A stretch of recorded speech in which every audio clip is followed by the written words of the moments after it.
What's up, guys? So today we're going to be taking a deeper look into Randonaughtica.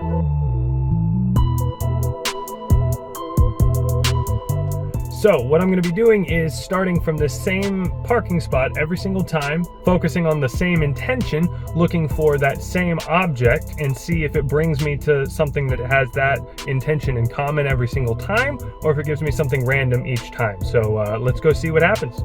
Since our intention is going to be food today, the criteria for me to consider a search a success are that we either find some kind of restaurant or some kind of actual food or food wrapper or something you put food into at the location that it sends us to, or in the immediate vicinity, within eyesight of the pin.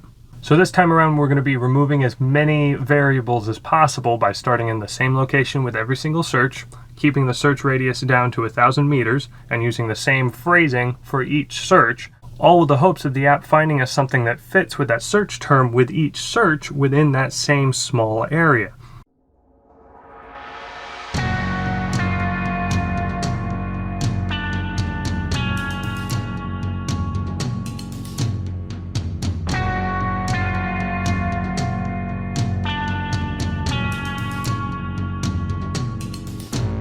After wrapping up our first search, I headed back to the park and reset the app, focusing once again on food, waiting to see what the app would bring up this time.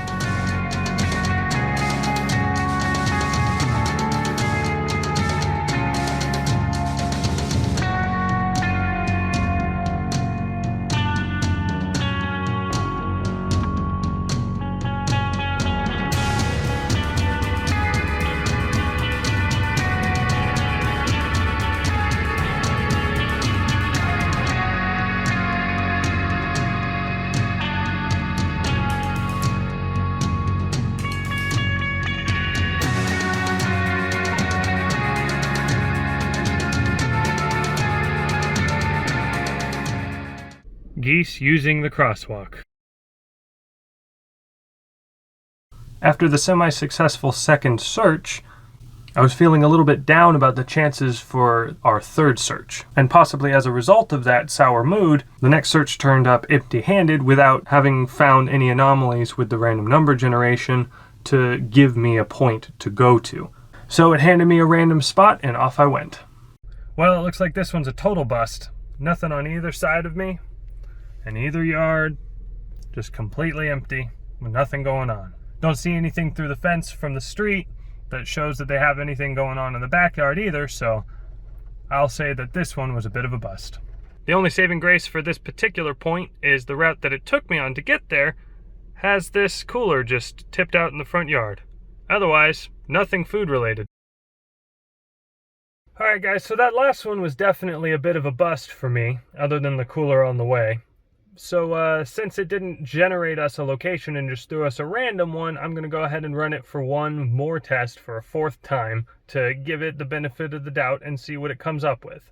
Alright guys, so for our last search, again, we're going to stick everything to be the same. We're going to drop it down to 1,000 meters. We're going to focus on food. And hopefully we get an actual generated spot instead of a random in the middle of nowhere point. Alright, let's see what we get. Food. Food. Oh, we actually got a point generated this time.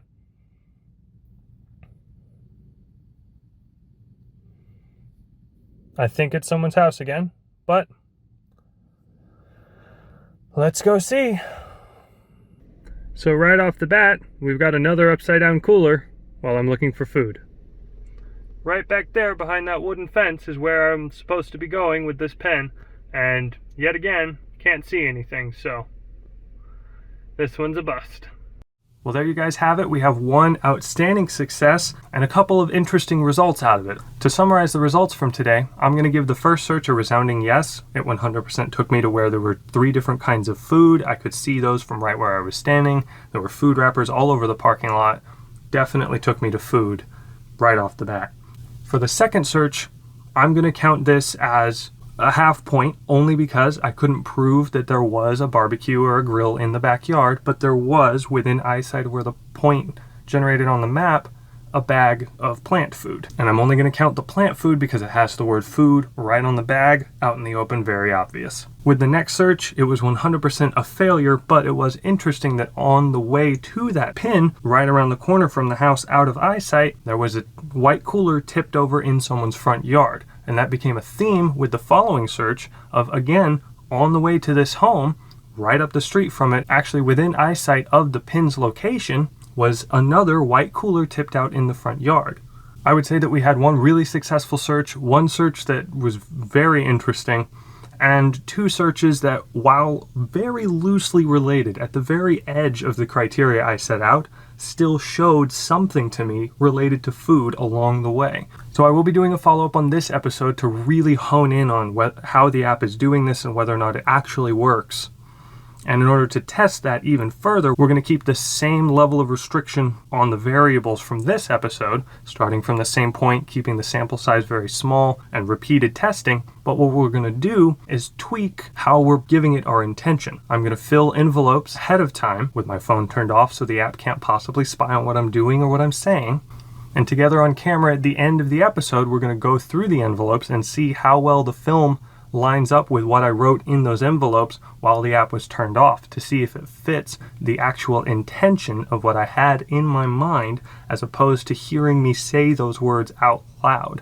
And that should definitively answer if it's using any kind of quantum mechanics related to random number generators, or if it's just using the keywords that you say out loud and throwing in the number generator as a gimmick to sucker you in. All right, brand ambassadors, that's going to be everything for today's episode. If you haven't already, go ahead and hit that subscribe button and help me reach that 50 subscriber mark so I don't have to shave my head. And as always, share this video if you enjoyed it and you know anybody in your life that would enjoy it as well.